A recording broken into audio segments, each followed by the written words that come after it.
আপনাদের বাড়িতে যারা রুই কাতলা মাছ খেতে পছন্দ করে না বা যারা সেই মাছ খেতে খেতে আর পছন্দ করছে না রুই কাতলা খাওয়ার, তাদেরকে একদিনকে রেঁধে খাওয়ান এই মাছের রেসিপিটি। দুর্দান্ত লাগে। আসুন দেখে নেই কীভাবে বানাই এই রেসিপিটি। দিয়ে দিচ্ছি লবণ, হলুদ, লঙ্কা গুঁড়ো আর দেবো একটু কিছুটা সর্ষের তেল। এই দিয়ে আমি মাখিয়ে নিয়ে রেখে দেবো মিনিট 5। আর যদি কেউ মাছের গন্ধ পছন্দ না করেন তাহলে এখানে তেলের বদলে লেবুর রস দেবেন।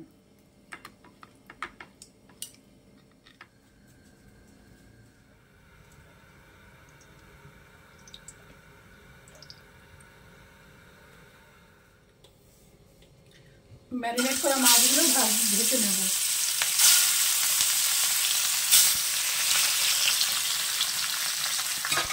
এবার আমি একটা প্যান নিয়েছি, প্যানের মধ্যে দিয়ে দিচ্ছি আস্ত ধনে, আস্ত মৌরি,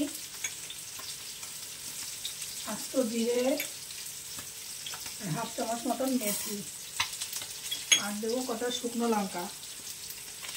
দিয়ে ভালো করে এটাকে ড্রাই রোস্ট করে ঠান্ডা করে আমি এটাকে গুঁড়ো করে নেব। মাছগুলো ভাজা হয়ে গেছে, মাছগুলো কিন্তু বেশি পোড়া হয়নি, লঙ্কা গুঁড়ো দিয়ে মেখে রেখেছিলাম তো, সেই জন্য এরকম সুন্দর কালারটা এসছে। মাছগুলো এবার তুলে নেব। মাছ ভাজা তেলেই ফোড়ন দেবো হচ্ছে একটু 5 ফোড়ন দেবো, দেব রসুন বাটা, আদা বাটা,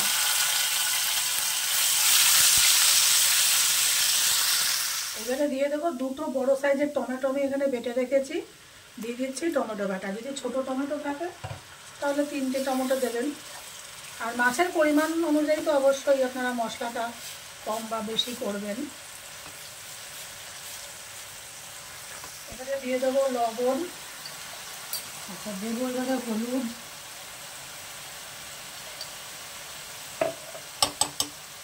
আর দেবো একটু লঙ্কা গুঁড়ো, দিয়ে আবার এটাকে ভালো করে কষিয়ে নেব। মশলাটা কষানো হয়ে গেছে, এবার আমি এর মধ্যে যে ভাজা মশলাটা করে রাখলাম এই মশলাটা দিয়ে দেবো 2 চামচ। এখন দিচ্ছি 2 চামচ, আবার পরে দেবো। দিয়ে দেবো জল।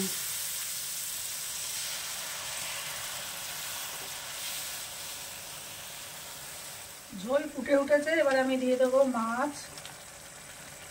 মাছগুলো দিয়ে দেবো, আঁচটা কমিয়ে দেবো, দিয়ে মাছটাকে সিদ্ধ হতে দেবো।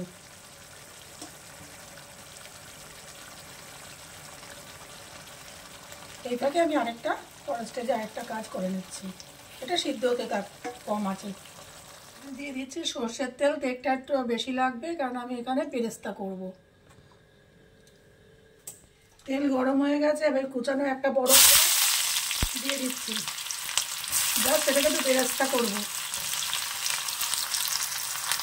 গ্যাসটা ভাজা হয়ে গেছে, অনেকটাই বেশি ভাজা হয়েছে, এর থেকে বেশি আর কড়া করব না, তাহলে তেতো হয়ে যাবে। এটাকে তুলে এবার ঠান্ডা করব। মাছ পুরো হয়ে গেছে রান্না। এবারে আমি এই যে বেরেস্তাটা তুলে রেখেছিলাম এই বেরেস্তাটা দিয়ে দেবো, ছড়িয়ে দেবো, আর একটু নাড়াচাড়া করে মিশিয়ে দিয়ে নামিয়ে দেবো। এর মধ্যে কিন্তু কোনো ঘি গরম মশলা পড়বে না, তাহলে যে ওই আচারের যে একটা ফ্লেভার, মশলার যে একটা ফ্লেভার, সেইটা পাওয়া যাবে না।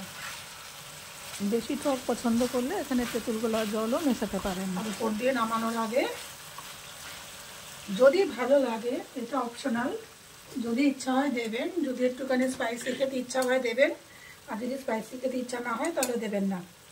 একটু ওই যে ভাজা মশলাটা করে রেখেছিলাম ওটা একটু গুঁড়ো না দিয়ে ছড়িয়ে দিয়ে ঢাকা চাপা দিয়ে পরে সার্ভ করবো। এটাকে তৈরি আমার আচারি কাতলা।